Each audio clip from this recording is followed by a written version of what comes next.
Alright, hello guys. Welcome back na naman sa ating panibagong episode of Sa Likod ng Kwento. Apple season here and today, we're going deep as in literal na mainit sa isa sa pinakamatinding volcanic disasters in history.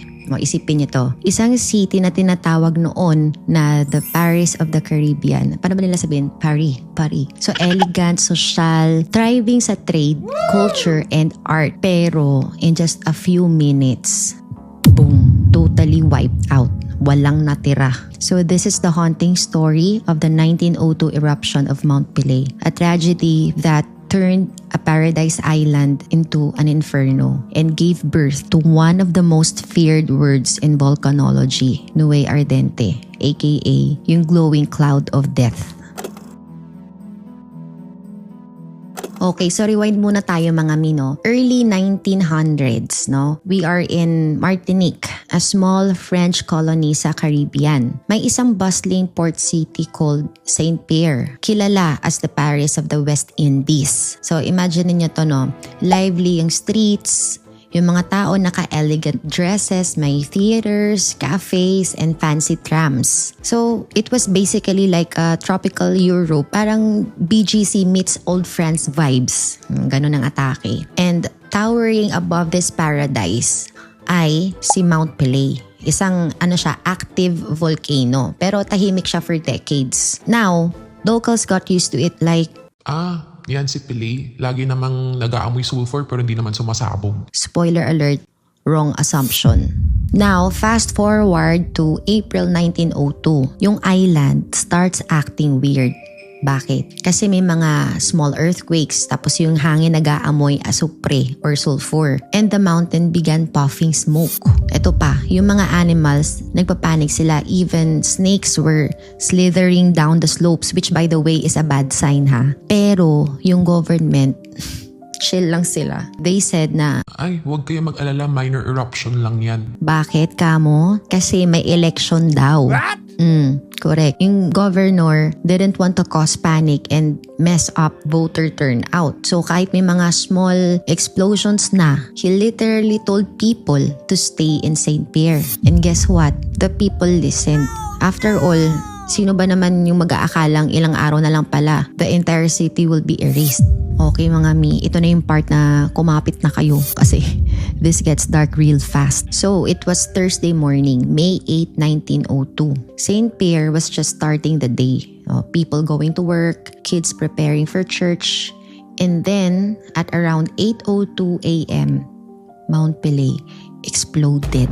Di lang siya normal eruption mga miha. This was a pyroclastic surge or in scientific terms, Nueve Ardente. French word siya for glowing cloud. Pero explain ko muna in layman's terms. I-imagine nyo yung isang super hot cloud filled with gas, ash, and volcanic debris na bumababa sa bundok na sobrang bilis. As in parang eroplano na lumilipad sa lupa. Mga 500 kilometers per hour yung takbo. Tapos may init siya na aabot up to 1,000 degree Celsius. Diba? Para siyang giant steamroller made of fire. Hindi mo makikita agad kasi puro usok. Pero pag dumaan yan, lahat ng dadaanan niya instantly sunog, flattened, ubos. At hindi siya hindi siya parang lava na mabagal na pwede mo pang takbuhan. Ito yung klase ng init na pag naramdaman mo, ala na, finish ka na, tapos na. Like literal siya na one breath, one blink and it's over. So within minutes, Saint-Pierre was gone. Every building flattened. Every living thing burned or suffocated instantly. Yung metal objects nagmelt. Even watches stopped at exactly 8:02 a.m. the moment the city died. Now, around 28,000 to 30,000 people died, mga mi. Grabe no? Almost everyone sa Saint-Pierre. And for a while, people thought walang nakasurvive. Pero may plot twist tayo. Siyempre, di ba? Okay, so pasok sa eksena si Louis Silbaris, also known as Louis Auguste Sipari. Isa siyang, ang hirap i-pronounce, French kasi. Pero lagay ko na lang dito. So isa siyang local man na nakakulong sa Saint-Pierre jail that morning. So he was put in solitary confinement. Isang tiny stone cell na half buried sa ground na walang window, only a small vent for air. So nung pumutok yung Mount Pelée, yung pyroclastic flow dumaan sa ibabaw ng cell niya. Superheated gases and ash literally burned everything, pero dahil shielded siya by thick stone walls, he somehow survived. Now, when rescuers found him days later, he was badly burned, dehydrated, half conscious, pero buhay siya mga mi. Okay, so at least happy tayo buhay siya. Pero eventually, he became famous as the man who lived through hell. So he even toured with Barnum and Bailey Circus in the US, telling his story to crowds who couldn't believe it was real. Now ito mga may, after nung eruption, scientists rushed to study Mount Pelée. Yung French volcanologist na si Alfred Lacroix examined the scene and coined the term Nuée Ardente. So ito yung term na ginagamit hanggang ngayon sa volcanology to describe yung deadly pyroclastic flow na yon. Na siya, a dense, hot mixture of gas, ash, and rock that hugs the ground and travels at insane speeds.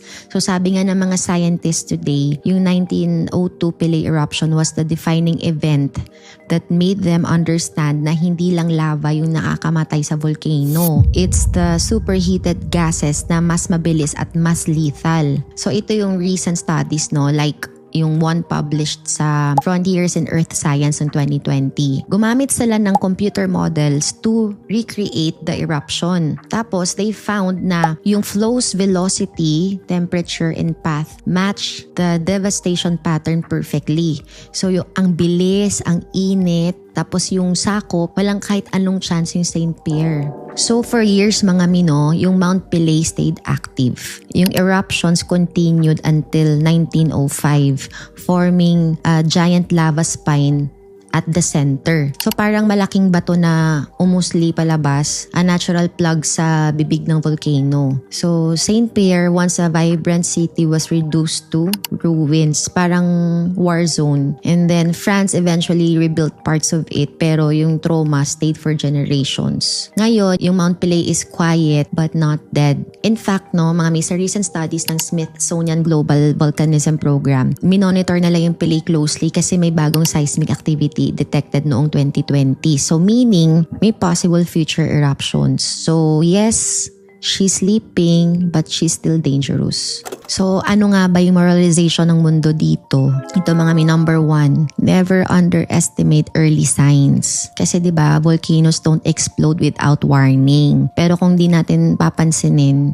syempre yung cause nun is catastrophic. Number 2, pyroclastic flows kill fast. Kaya ngayong modern era, mga may hazard maps and monitoring systems na tayo para hindi na maulit yung nangyari sa St. Pierre. And number 3, sometimes disasters happen because of human pride and politics. Kasi 'di ba, kung pinayagan lang sana ng authorities yung evacuation, di sana may libu-libong buhay na naligtas, 'di ba? So ayun guys, that was the terrifying story of the Mount Pelée eruption of 1902.